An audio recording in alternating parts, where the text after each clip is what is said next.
Good morning. Welcome back to my channel. I am going to be reading to you from Deuteronomy chapter 12.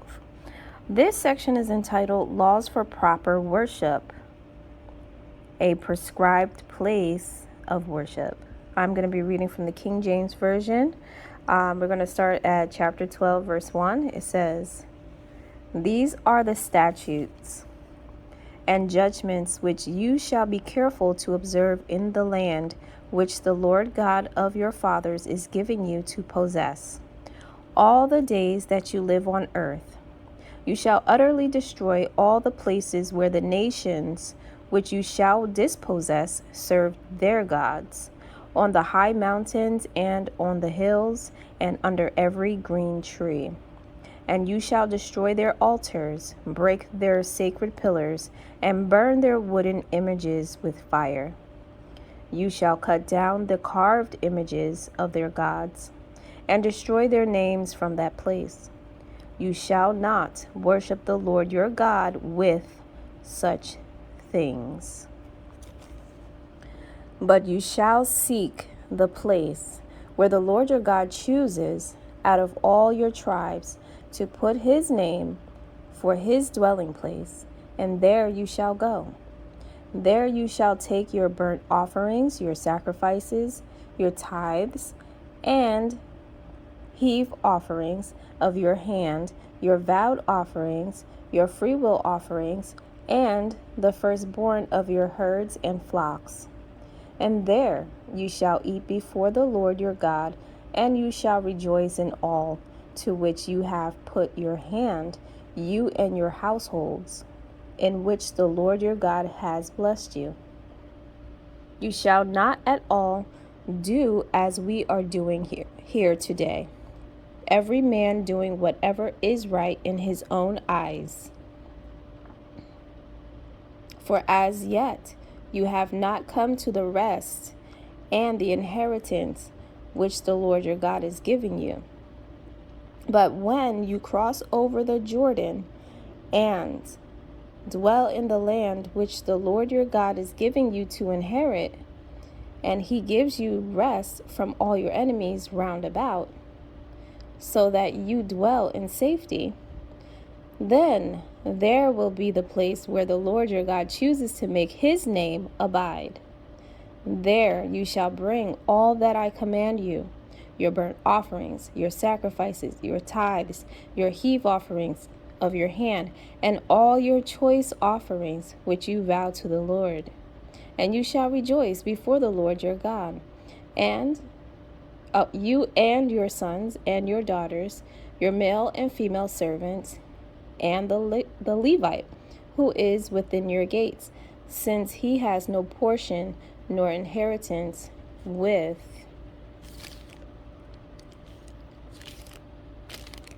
you. Take heed to yourself that you do not offer your burnt offerings in every place that you see, but in the place which the Lord chooses. In one of your tribes, there you shall offer your burnt offerings, and there you shall do all that I command you. However, you may slaughter and eat meat within all your gates, whatever your heart desires, according to the blessing of the Lord your God, which he has given you. The unclean and the clean may eat of it, of the gazelle and the deer alike. Only you shall not eat the blood. You shall pour it on the earth like water. You may not eat within your gates the tithe of your grain, or your new wine, or your oil, of the firstborn of your herd or your flock, of any of your offerings which you vow, of your free will offerings, or of the heave offering of your hand. But you must eat them before the Lord your God in the place which the Lord your God chooses, you and your son and your daughter, your male servant and your female servant, and the Levite who is within your gates. And you shall rejoice before the Lord your God in all to which you put your hands. Take heed to yourself that you do not forsake the Levite, as long as you live in your land. When the Lord your God enlarges your border, as he has promised you, and you say, "Let me eat meat," because you long to eat meat, you may eat as much as your heart desires. If the place where the Lord your God chooses to put his name is too far from you, then you may slaughter from your herd and from your flock which the Lord has given you, just as I have commanded you. And you may eat within your gates as much as your heart desires. Just as the gazelle and the deer are eaten, so you may eat them. The unclean and the clean alike may eat them. Excuse me. Only be sure that you do not eat the blood, for the blood is the life. You may not eat the life with the meat. You shall not eat it. You shall pour it on the earth like water. You shall not eat it, that it may go well with you and your children after you, when you do what is right in the sight of the Lord. Only the holy things which you have, and your vowed offerings, you shall take and go to the place which the Lord chooses. And you shall offer your burnt offerings, the meat and the blood, on the altar of the Lord your God, and the blood of your sacrifices shall be poured out on the altar of the Lord your God, and you shall eat the meat, observe and obey all these words which I command you, that it may go well with you and your children after you forever. When you do what is good and right in the sight of the Lord your God. Okay? And then the next section is entitled, Beware of False Gods. So I'll do a part 2 for that section. I just want to read some of these commentary notes as we are doing a Bible study right now. Because I'm going to just tell you real quick the reason why I chose to read this right here, because I thought it was pretty interesting that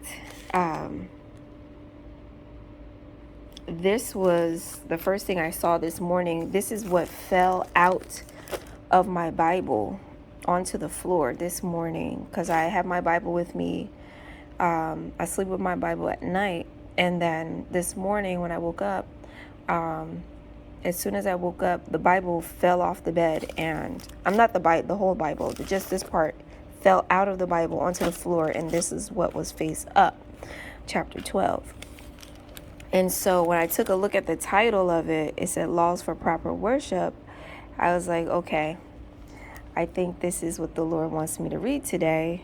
So that's why I read that. So I'm going to go into the commentary notes right now, just to, so that we can see what the scholars have to say about that. Okay, so I have a commentary note here.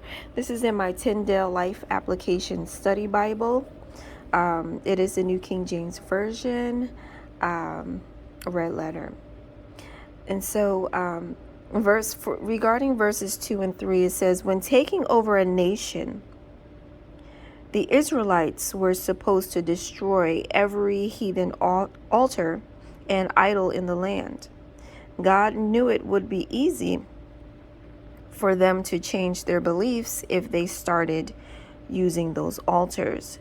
So nothing was to remain that might tempt them to worship idols. We too should ruthlessly find and remove any centers of false worship in our lives. These may be activities, attitudes, possessions, relationships, places, or habits. Anything that tempts us to turn our hearts from God and do wrong. We should never flatter ourselves by thinking we're too strong to be tempted. Israel learned that lesson. Okay, so sometimes I was just thinking that sometimes God will remove people, places, and things from our lives, whether those are jobs, friends, family members, acquaintances, material items, maybe things that you were, that we could have been obsessed with. It could be any kind of material thing. There are some people who have obsessions with shoes, for instance, or clothes, or, there's just too much. Like, they pretty much turn those things into idols. So God will, make sure that you don't have any idols in your life. When, especially if you're working on your relationship with God, and you just, don't have the sight to realize, how Satan has used different things in your life to get you to be disobedient towards God in God's eyes. And, God will help you to remove certain things from your life so that you don't have those things in the way of the blessings that God wants to bless you with.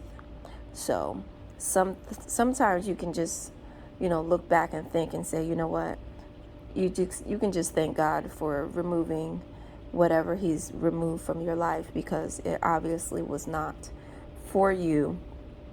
And if God be for you, who can be against you, right?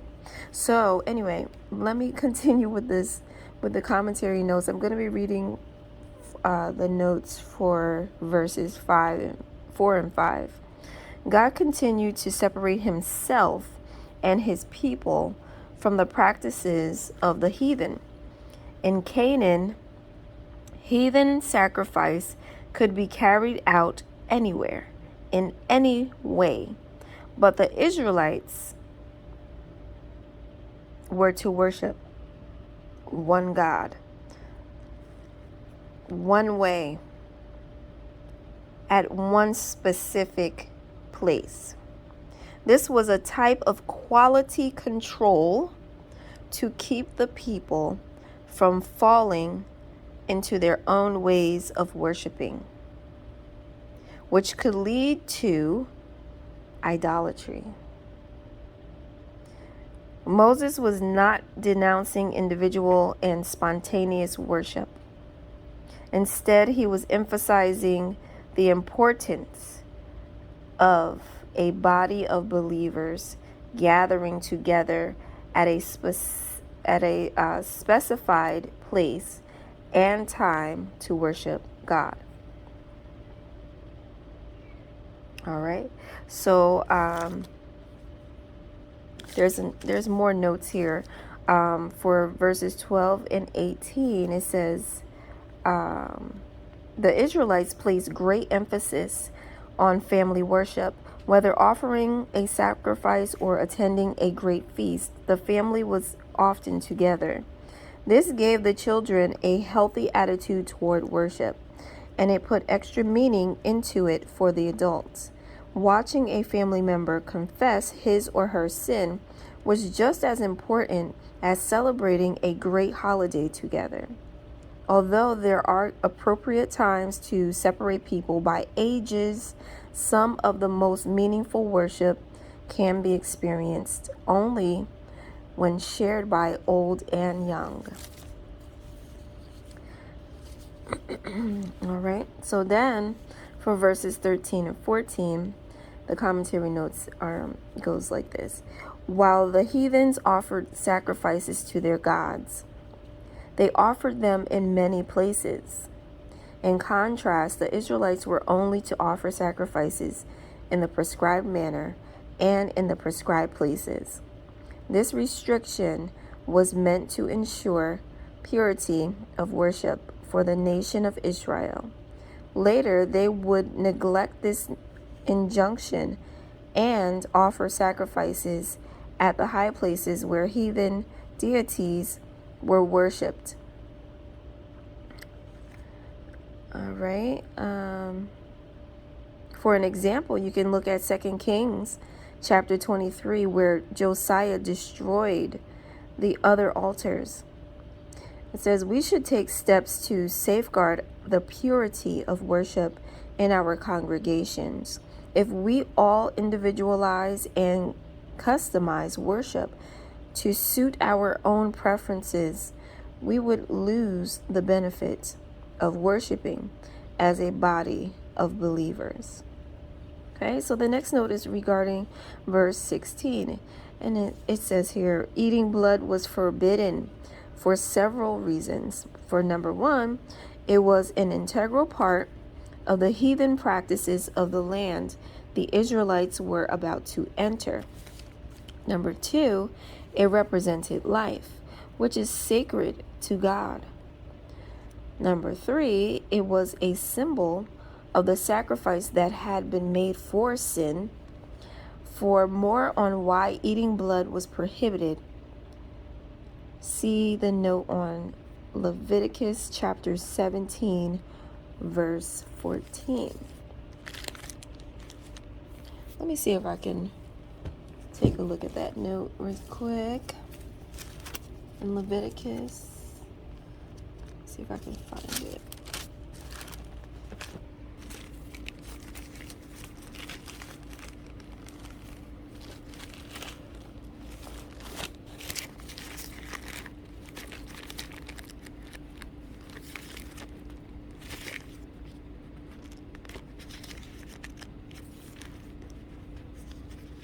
I'm not seeing it right now.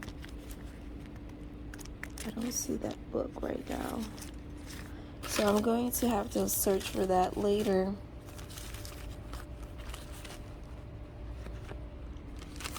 Okay. So let's see. The next note is regarding... Okay, the next note is for the next section, which I'll do a separate video for that one. So that next section is going to be Deuteronomy chapter 12, starting at verse 29, and that's entitled Beware of False Gods. So stay tuned for that for part 2. Thank you for listening. Have a blessed one.